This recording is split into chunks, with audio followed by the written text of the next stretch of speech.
Muy bien, pues en este segundo momento de nuestro curso La enfermedad en la Sagrada Escritura, voy a comenzar, ver, admitiendo aquí algunos que están ingresando, ¿verdad? Voy a comenzar eh, compartiéndoles de un librito que también de nuestro ya referido autor constantemente, Ariel Álvarez Valdés, decíamos, con ese texto que se llama Prueba a Dios con el sufrimiento, y ahí está, este es Editorial Dabar. Eh, es un texto bastante interesante y son tres de sus artículos que él suele poner o escribir en libros y en internet, pero de este yo les recomiendo mucho que si lo llegan a ver lo consigan. Es muy pequeñito, es un folletito, la verdad es algo sencillísimo. Repito, tres artículos.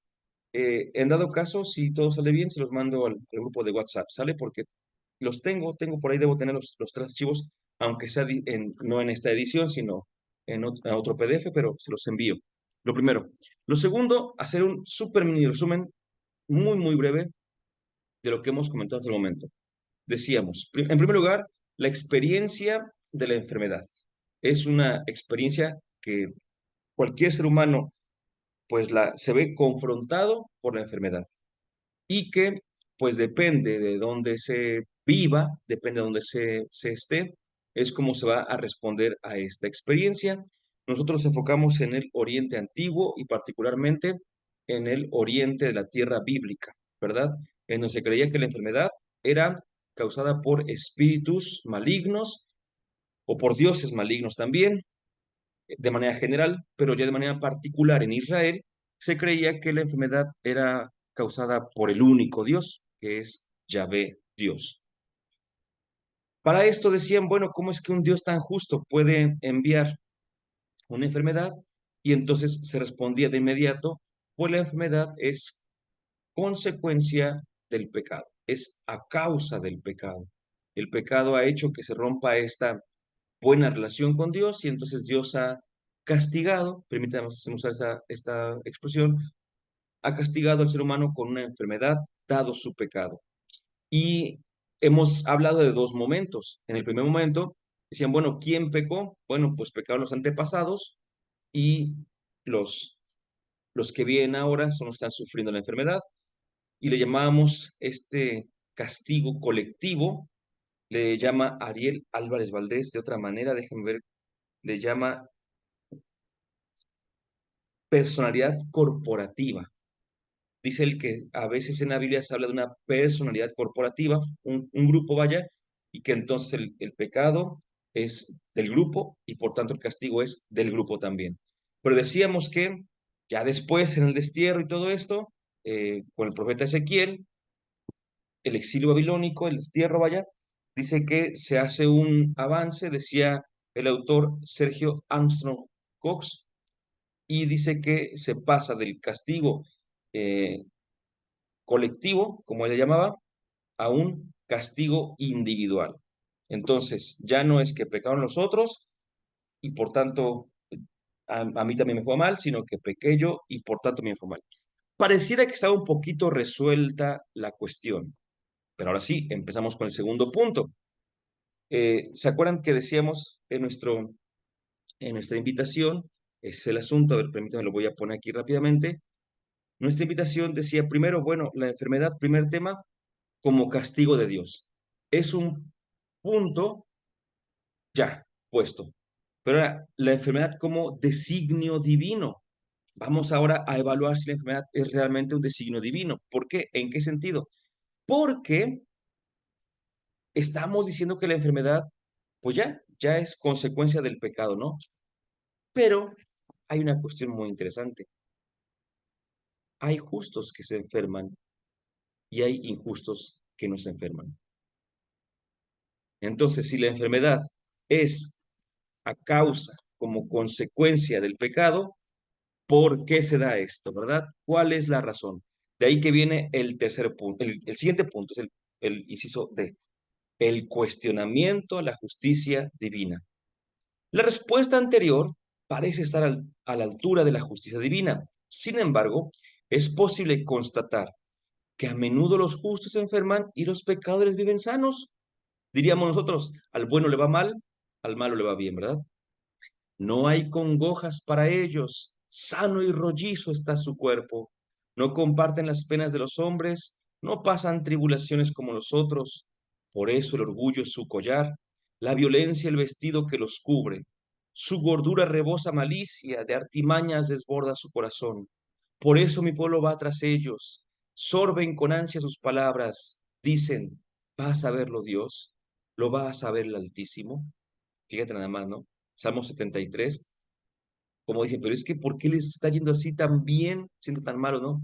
Es más, muy a menudo se verifica en los malvados los grandes signos de bendición, permítame ponerlo así entre comillas, los que ellos consideraban en su cosmovisión, consideraban como signos de bendición.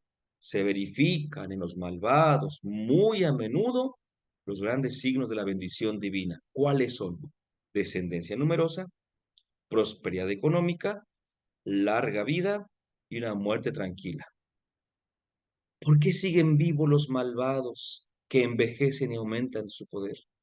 Viven seguros con sus hijos, ven cómo crecen sus retoños, un hogar en paz, sin miedo, sin probar el castigo de Dios, su toro fecunda sin fallar, su boca pare sin abortar, cantan con cítaras y panderos, se divierten al son de la flauta, pasan su vida dichosos, bajan en paz al Sheol, del libro de Job.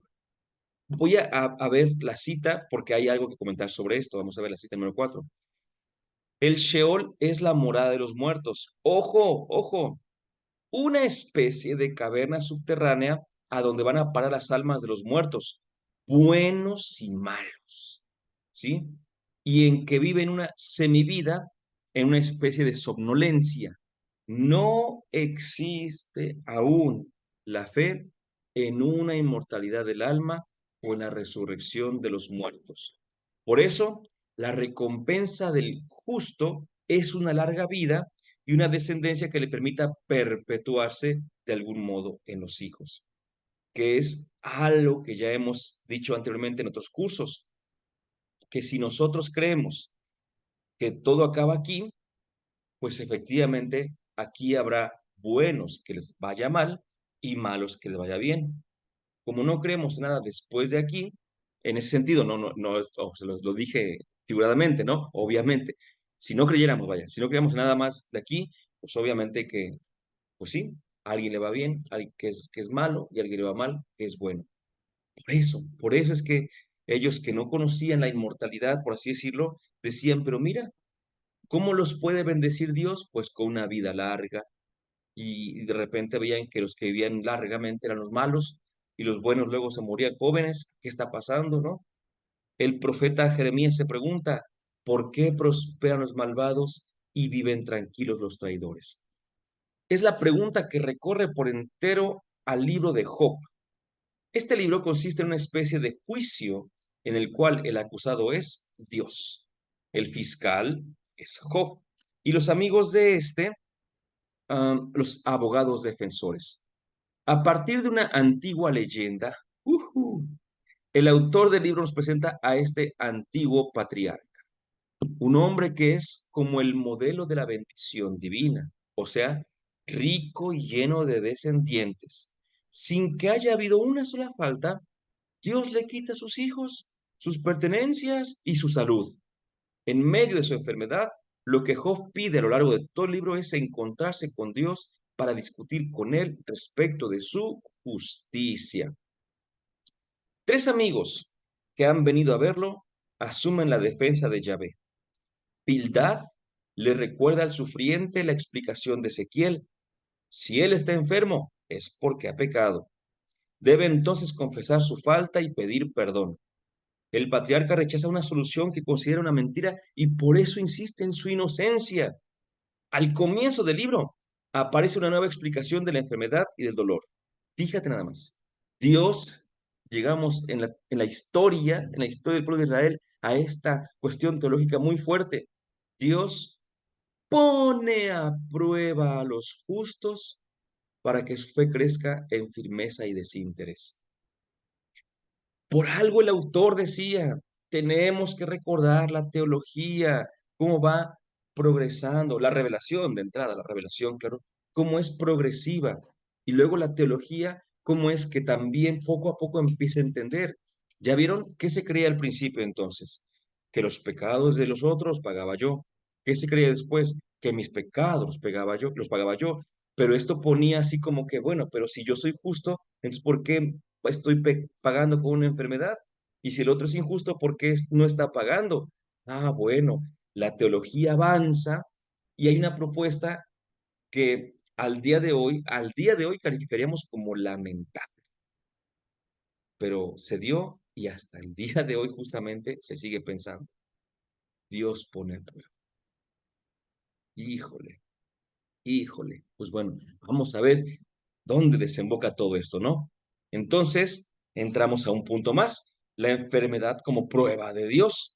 Vamos a ver, esta nueva explicación es muy frecuente entre nosotros. Y díganme si no. Ay, es que Dios te está poniendo a prueba para que... Ay, no, yo escucho eso y siento tan feo cuando lo escucho. Pero bueno, esta es la idea de que Dios envía un mal a alguien para ponerlo a prueba, lo cual no tiene la más remota lógica ni coherencia, pero bueno, con el fin de hacer crecer o madurar su fe. Frases como la de que Dios nos manda la enfermedad de un niño o se lleva a un ser querido reflejan esta visión de las cosas. Y es cierto, y es cierto, lo escuchamos todo el tiempo, ¿verdad? Esta concepción aparentemente tan sólida naufraga ante la realidad de algunos sufrimientos. Perdón, el mismo libro de Job se pregunta por el sentido de esta puesta a prueba para el que no ha conocido otra cosa que sufrimientos. Bueno, ¿qué me vas a probar si todo estoy lleno de sufrimientos? Una prueba, si fuera el caso, tiene sentido si es que puede conducir a un crecimiento y maduración en la fe, de la fe. ¿Qué sucede cuando esa maduración o crecimiento es completamente imposible porque la prueba destruye a la persona? Eso no es una prueba, eso ya es un castigo, diríamos, ¿no? En todo caso, ojo, no estamos en favor ni de pruebas ni de castigos. Estamos presentando cómo durante el tiempo en particular del Antiguo Testamento, ¿verdad? Se fue creyendo de dónde venía la enfermedad y todo esto. Entonces trataban de dar respuestas. Y recordemos que no todas las respuestas que la teología de cualquier tiempo, de cualquier época, no cualquier respuesta que la teología haya dado, tiene que ser forzosamente verdadera. El caso más concreto, para que lo entendamos rápidamente, pues es el limbo. Si ustedes se acuerdan, la teología ofrece la explicación de la existencia de un lugar que no es ni el cielo ni el infierno, al que llamaron limbo. ¿Por qué? Pues decían, es que cómo puede un niño entrar al reino de los cielos si tiene pecado original, no fue bautizado.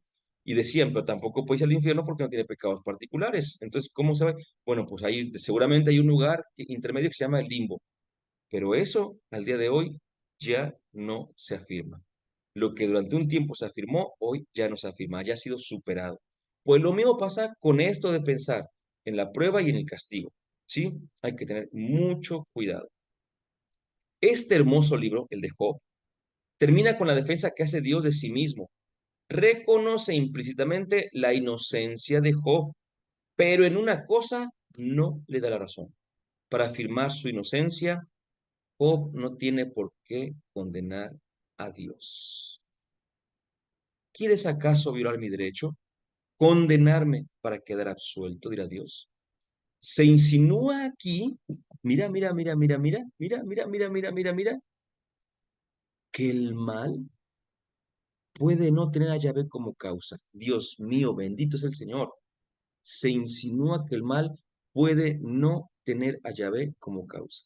Ya ven que todo empieza porque creen que Dios, o los dioses, o los espíritus, según sea la cultura, son los causantes de todo. Oye, ¿y si no fuera por ahí? ¡Ah! Bendito es el Señor.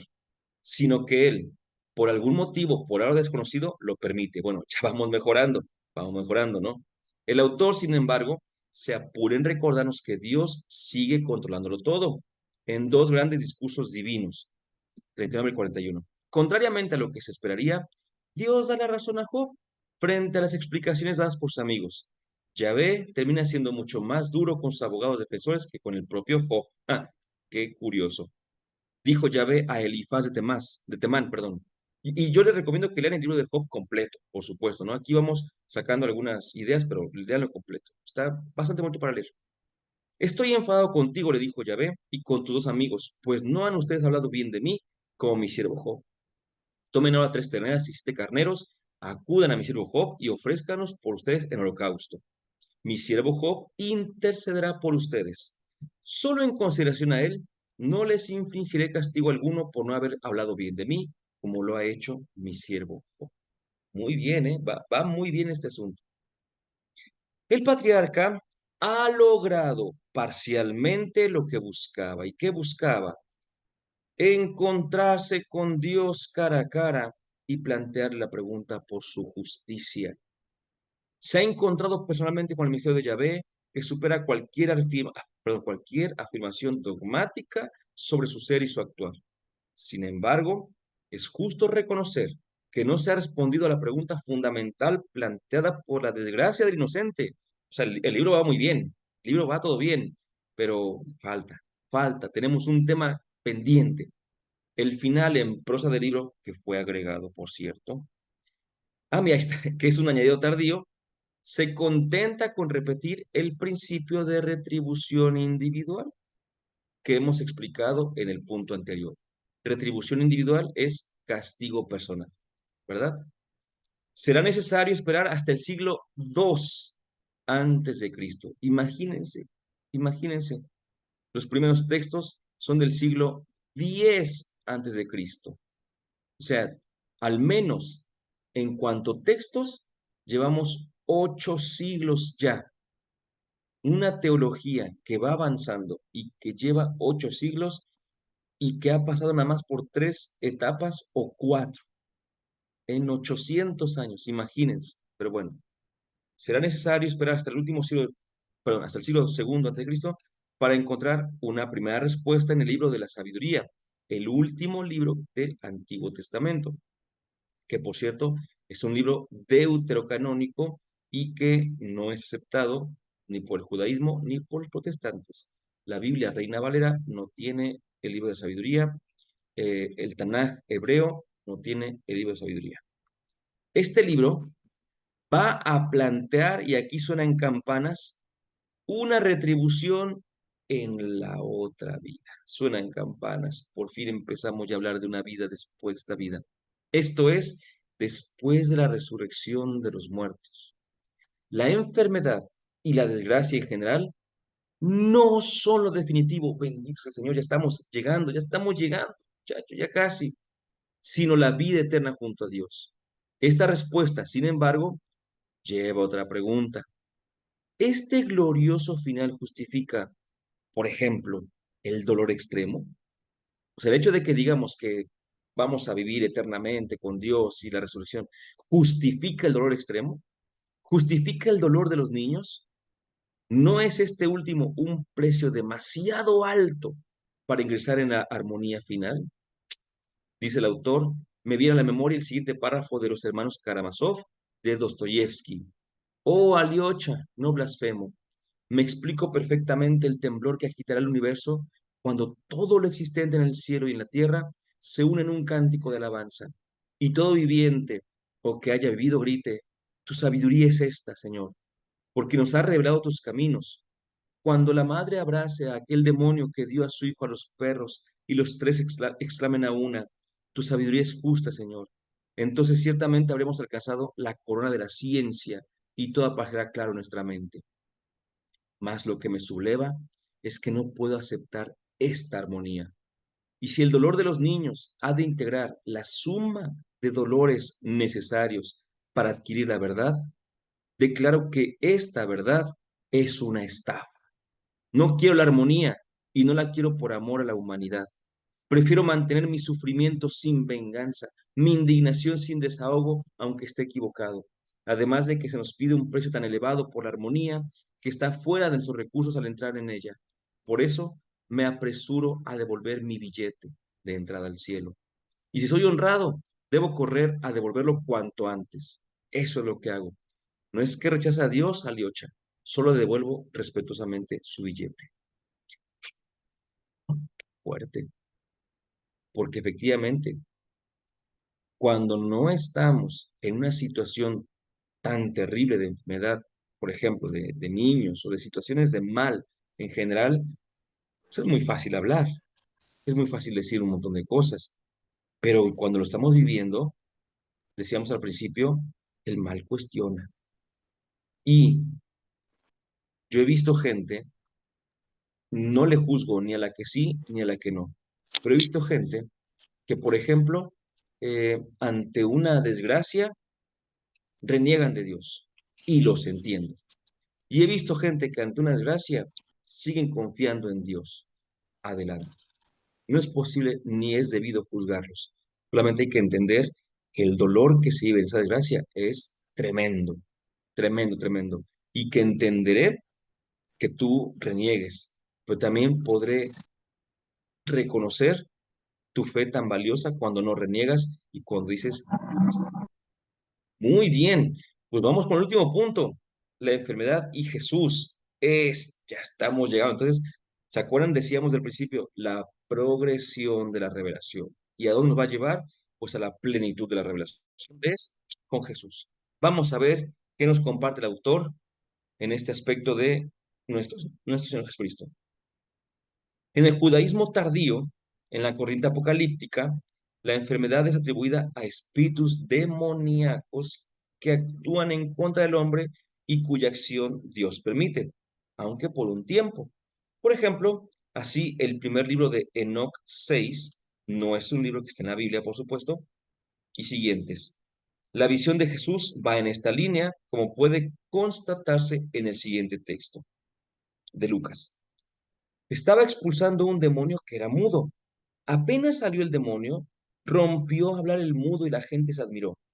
Pero algunos de ellos dijeron, por Belzebul, príncipe de los demonios, expulsa a los demonios. Otros, para ponerle a prueba, le pedían un signo del cielo. Pero él, conociendo sus intenciones, les dijo, todo reino dividido contra sí mismo queda asolado, y una casa se desploma sobre la otra. Si pues también Satanás está dividido contra sí mismo, ¿cómo va a subsistir su reino? Porque ustedes dicen que yo expulso los demonios por Belzebul. Si yo expulso los demonios por Belzebul, ¿por qué no expulsan los hijos de ustedes? Por eso ellos serán sus jueces.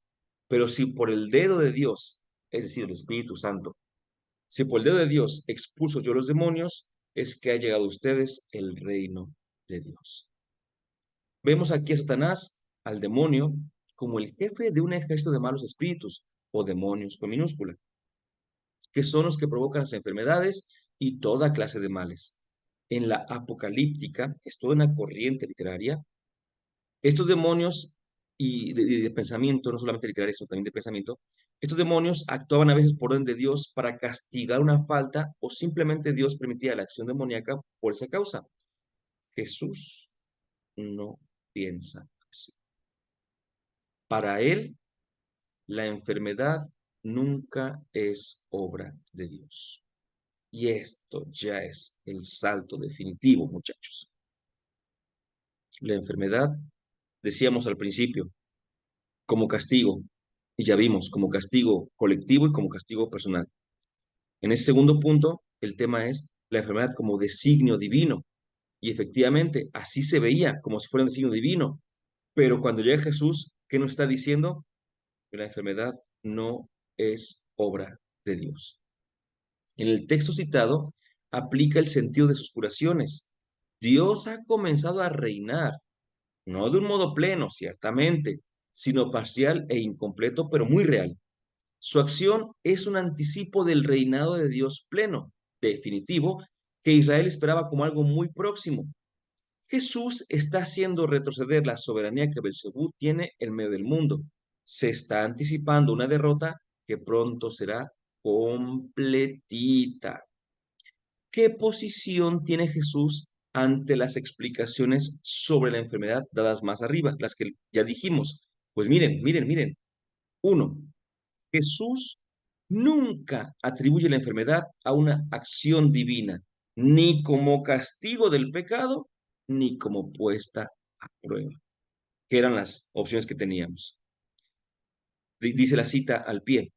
El único texto que parece contradecir esta afirmación es Marcos 2:5, pero debe tenerse en cuenta que A, la vinculación entre pecado y enfermedad aquí es bien vaga, Marcos 2:5, insisto, y B, que el diálogo puesto en Jesús, en boca de Jesús, es casi seguro que fue una creación posterior. Muy bien, ay Dios mío, es que eso se pone intenso, ¿eh? Entonces Jesús dice, no es obra de Dios la enfermedad, no es castigo por el pecado y tampoco es poner a prueba. En Jesús, Dios nunca envía la enfermedad o el mal en general para castigar a alguien o ponerlo a prueba. Puede probarse esta afirmación mediante dos datos duros. Y aquí van las argumentaciones definitivas. En los evangelios no hay un solo milagro de Jesús que signifique un daño a un ser humano. Y dos, que cuando Jesús usa el lenguaje del premio o del castigo, siempre lo hace en singular, como puede comprobarse fácilmente con la concordancia bíblica. Esto quiere decir que para él la recompensa la constituye la entrada al reino de Dios y el único castigo, el quedarse fuera de él. Si lo dijera en plural, habría muchas recompensas, muchos castigos, y dentro de los castigos serían las enfermedades también, que en realidad el quedarse fuera del reino es un autocastigo. Jesús deja atrás las viejas concepciones de castigo y puesta a prueba del Antiguo Testamento que están tan arraigadas en su cultura que por eso aún perviven en algunos textos del Nuevo Testamento. Por ejemplo, en Hebreos 12 y el legendario milagro de castigo de Ananías y Zafira en Hechos 5, 1 al 11, donde los matan, ¿verdad? Jesús le queda grande al Nuevo Testamento, que tiende a repetir las viejas concepciones. Esta frase, muchachos, esta frase es oro. Oro.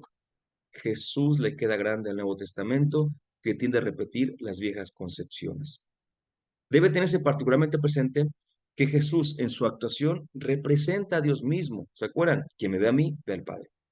Toda su persona y su obrar son revelación del modo de ser de Dios, como afirma Juan 1:18. A Dios nadie le ha visto nunca. El Hijo unigénito, que está en el seno del Padre, lo ha dado a conocer. En síntesis, la enfermedad nunca es voluntad de Dios. Que se haya visto así es otra cosa, pero que haya sido así es muy diferente.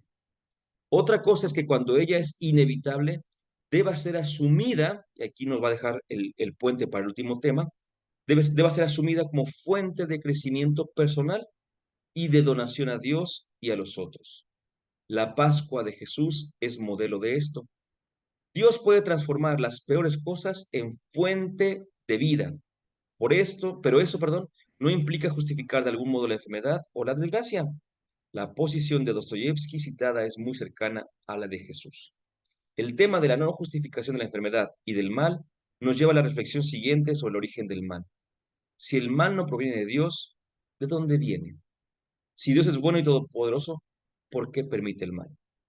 Lo veremos en nuestra reflexión final en 5 minutos. ¿Sale? Cortamos aquí la grabación, son 12:04, porque el tema se cierra, el tema del designio de Dios, de la enfermedad como designio divino, y dejamos el espacio para el último, que es la reflexión particular sobre la enfermedad como camino de encuentro. ¿Sale? Vamos a hacer cierre entonces de grabación.